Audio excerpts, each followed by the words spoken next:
சிவாய நம அனைத்து அடியார் பெருமக்களுக்கும் வணக்கம். இந்த கதை கடந்த 31/8 2025 அன்று திருவண்ணாமலை சிவபுராண கூட்டுப் பிரார்த்தனையில் இடைக்காடர் பெருமானால் உரைக்கப்பட்டது. இந்த கதை திருவண்ணாமலையில் ஈசானிய லிங்கம் அருகில் வாழ்ந்து வந்த பிணம் ஞானி எனும் ஞானியின் வாழ்க்கையைப் பற்றியது. மனிதன் எந்தவித பற்றும் இல்லாமல் வாழ்க்கை வாழ்ந்து வந்தால் இறைவன் தேடி வந்து அருள் புரிவான் என்பதற்கு இந்த கதை ஒரு நல்ல உதாரணம். தில்லையில் பெரும் செல்வந்தராக வாழ்ந்த ஒரு பக்தர் தன் செல்வம் அனைத்தும் இறைவனுக்கே சொந்தம் என்று முடிவு செய்தார். தன் அனைத்தையும் துறந்து அவர் திருவண்ணாமலையை நோக்கி புறப்பட்டார். பல நாட்கள் நடந்து பல இடங்களை மட்டும் காடுகளை கடந்து அந்த துறவி இறுதியாக திருவண்ணாமலை திருநகரை அடைந்தார். திருவண்ணாமலையை அடைந்த அவர் ஈசானிய லிங்கம் அருகில் உள்ள மயான பகுதியிலேயே நிரந்தரமாக தங்கி தொடங்கினார்.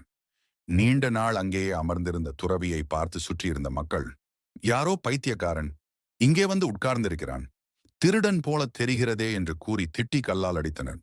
இவ்வாறு மக்கள் அந்த ஞானியை துன்புறுத்துவதை கைலாயத்திலிருந்து பார்வதி தேவியும் சிவபெருமானும் பார்த்து கொண்டிருந்தனர்.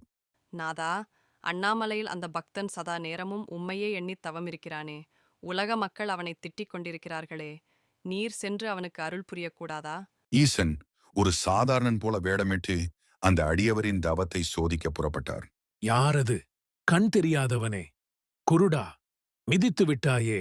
ஈசன் மீண்டும் மீண்டும் அடியவரை சோதிக்க, அடியவரோ கோபத்தில் ஈசனை கட்டையால் அடித்தார். ஈசன் சிரித்துக் கொண்டே தன்னை அடித்த அடியவரின் தூய்மையான அன்பை புரிந்து கொண்டு தனது சுய உருவில் காட்சியளித்தார். குழந்தாய், உனது தூய அன்பை நான் கண்டேன். உனக்கு என்ன வரம் வேண்டும்? கேள். ஈசனே, எனக்கு எந்த வரமும் வேண்டாம். கொடுப்பதற்கு நீ யார்?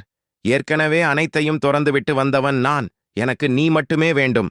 நிபந்தனையற்ற அந்த அன்பையும் வைராக்கியத்தையும் கண்ட ஈசன் மனம் உருகினார். குழந்தாய், இன்று முதல் நீ என் மடியிலேயே நிரந்தரமாக அமர்ந்திரு. திருவண்ணாமலைக்கு என்னை நாடி வரும் பக்தர்களுக்கெல்லாம் நீயே முதலாளியாக இருந்து அவர்களின் நியாயமான கோரிக்கைகளை நிறைவேற்றுவாய். மாயாணத்தில் தவம் செய்ததால் அனைவராலும் பிணம் ஞானி என்று அழைக்கப்பட்ட அந்த அடியவரே இன்றும் அண்ணாமலையாரின் மடியில் அமர்ந்து வரக்கூடிய பக்தர்களின் மனதை ஆராய்ந்து அருள் புரிகிறார். உண்மையான பக்திக்கும் உலகப்பற்றின்மைக்கும் இறைவன் எவ்வாறு கட்டுப்படுவார் என்பதற்கு பிணம் ஞானியின் கதை ஒரு சிறந்த உதாரணம். நாமும் தூய மனதுடன் இறைவனை வழிபட்டால் அண்ணாமலையாரின் அருள் கிடைக்கும். ஓம் நம சிவாய.